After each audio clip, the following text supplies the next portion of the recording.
La escritora periodista Olga Bear también está dedicada a reconstruir, pero la historia de más de 100 muertes ocurridas en Yarumal, Antioquia, entre 1993 y 1997, a manos de los paramilitares.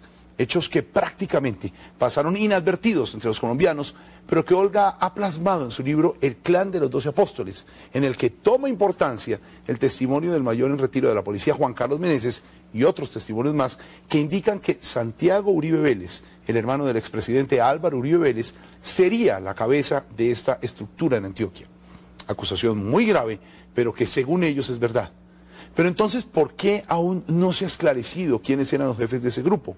¿Ha habido algún tipo de presión para que no salga a la luz pública la verdad de estas muertes? Y si el mismo Santiago Uribe Vélez tuvo culpa en los hechos, ¿por qué fue beneficiado en 3 ocasiones con autos inhibitorios? Respuestas de Olga Bear a Beatriz Gómez. Beatriz Gómez entra al radar. Olga, en su último libro usted reconstruye uno de los episodios o casos emblemáticos de los horrores del paramilitarismo en Colombia. Se trata de una historia que sucedió en un pequeño pueblo de Antioquia, del norte de Antioquia, llamado Yarumal. Una historia que ha pasado prácticamente inadvertida dentro de toda esta situación tan triste, tan dolorosa, sobre la cual Colombia ha estado, tratando de reconstruir e incluso de reparar en los últimos años. Esta historia pasó absolutamente inadvertida. ¿Qué pasó allí? ¿Cuántos muertos hubo? ¿Qué fue lo que ocurrió? Yarumal es un pequeño pueblo que se convirtió en un sitio importante para la guerrilla, porque en primer lugar es un sitio de circulación, de conexión entre el norte, que es el Caribe, Urabá, el centro del país, Medellín por el oeste, y llegaron allá muchos hacendados, terratenientes, y empezó también la guerrilla, tanto las FARC como el ELN empezaron a operar ahí. La situación empezó a hacerse insostenible y entonces se justificó un poco, algo que podremos hablar después, hasta dónde se justifica o no, pero como que se permitió esa justificación de que empezaran a llegar defensores de la institucionalidad y de las propiedades y del bienestar de estas personas adineradas, comerciantes y hacendados de Antioquia. A organizarse además por su cuenta para defenderse de las atrocidades de la guerrilla. Ese es, digamos, el origen, y esa es la disculpa, porque no es realmente una justificación.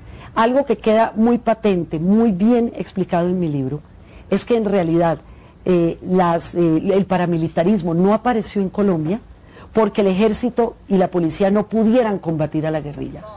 Hay en el fondo una intención deliberada de no combatirla para explicar y crear la necesidad de que operen grupos al margen de la ley, con la supuesta intención de defenderlos a ellos.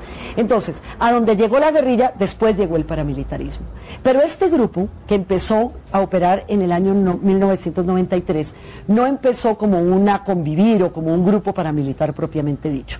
Comenzó aparentemente, comenzaron unos hechos inconexos, totalmente desconectados, y empezó a afirmarse que había un grupo de limpieza social. Sí, como se le llamaba en muchos lugares del país. Para ubicar a los televidentes, el grupo denominado los 12 apóstoles. Entonces, empezó como un grupo de limpieza social. Ya con el paso de los meses, ya empezó a entenderse que había una estructura que estaba siendo montada. ¿Cómo se monta una estructura? Se tiene un frente urbano, un frente rural, un sitio donde se entrena a la gente y los sicarios, ¿sí? Ese es, digamos, el conjunto de lo que conforma un grupo paramilitar. Los crímenes de este grupo terminaron siendo alrededor de 100. Aparentemente son 100, aunque pudieran ser algunos más. Pero estamos hablando de lo que operó básicamente en Yarumal y alrededores. Entonces, las conexiones que hay con otro tipo de masacres, ejemplo, la masacre del Aro, no entra dentro de esta estadística. En los 100 aproximadamente, estamos hablando de Yarumal y sus alrededores, y en un periodo muy corto, que es desde mediados de 1993, más o menos hasta 1997. Esta reconstrucción que usted hace, la hace a partir del testimonio del mayor en retiro de la policía, Juan Carlos Meneses. Sí, allí yo, digamos que tuve como un criterio que va más allá de lo que es esta bulla del periodismo diaria, en donde hay un escándalo y ese escándalo es al día siguiente sepultado por el siguiente, próximo, ¿sí? Y después viene el próximo, y después viene el próximo, y todo queda en palabras. Además, ¿cómo quedan las palabras a las cuales se las lleva el viento y termina todo el mundo por olvidarse?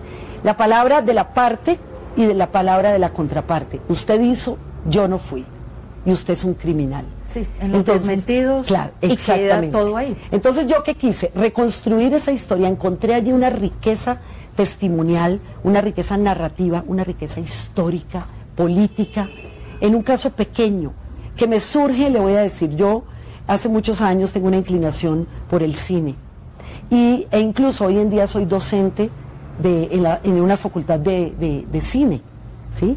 Les enseño a los muchachos documental cinematográfico. Y como he visto tanto cine, encontré un modelo que me pareció interesante y dije, algún día lo voy a aplicar. Ejemplo, la lista de Schindler. Usted tiene allí, ¿qué es la lista de Schindler? Lo que pasa en una pequeña fábrica ubicada en Alemania, que le permite a usted, a partir de un microcosmos, explicar la Segunda Guerra Mundial y los horrores de Alemania.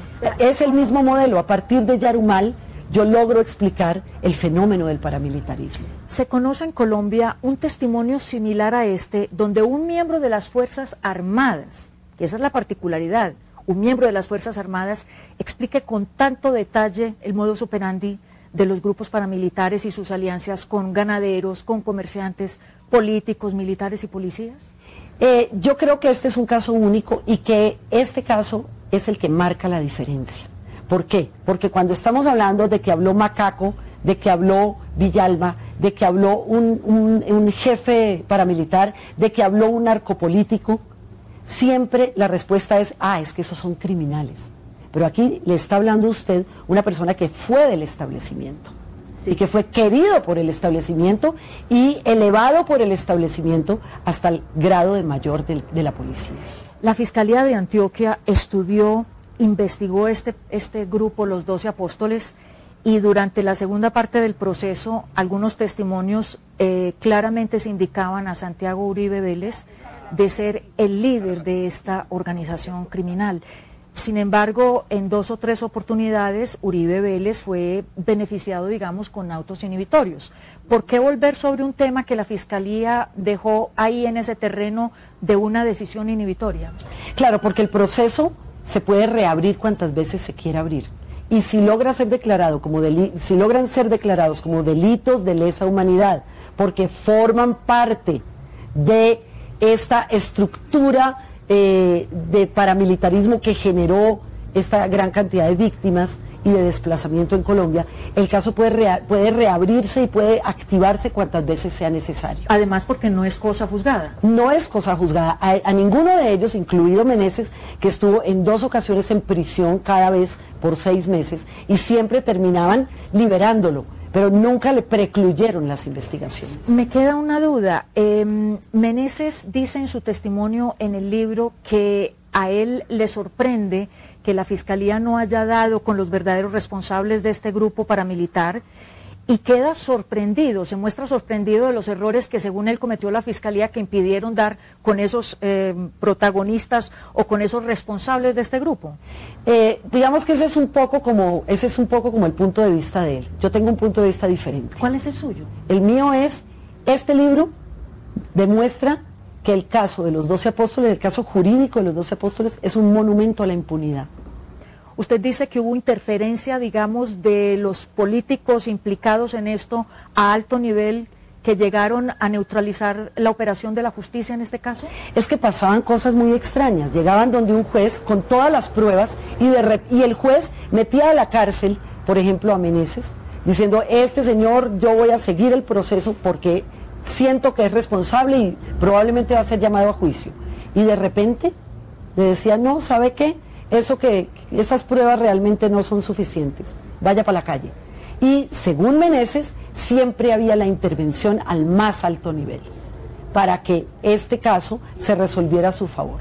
Sí, cuando Meneses rindió testimonio ante la Fiscalía en Buenos Aires el año pasado, el fiscal Mendoza Diago dijo en su momento que de resultar nuevas pruebas, este caso sería reabierto. ¿Qué nuevas pruebas podrían surgir que no hayan surgido ya? Yo creo que en el libro están las pruebas. Es más, en el expediente están las pruebas. Él puede reabrir eso fácilmente, o sea, hoy en día la Fiscalía puede reabrir fácilmente el caso de los 12 apóstoles. Tengo entendido que incluso está reabierto pero dormido. O sea, lo puede reactivar simplemente leyendo el libro. Y yo por eso en la parte final del libro digo, señora Vivian Morales, usted ahora tiene la palabra. Olga Bear, muchísimas gracias, un placer haberla tenido en el radar del canal Caracol. Muchísimas gracias a ustedes.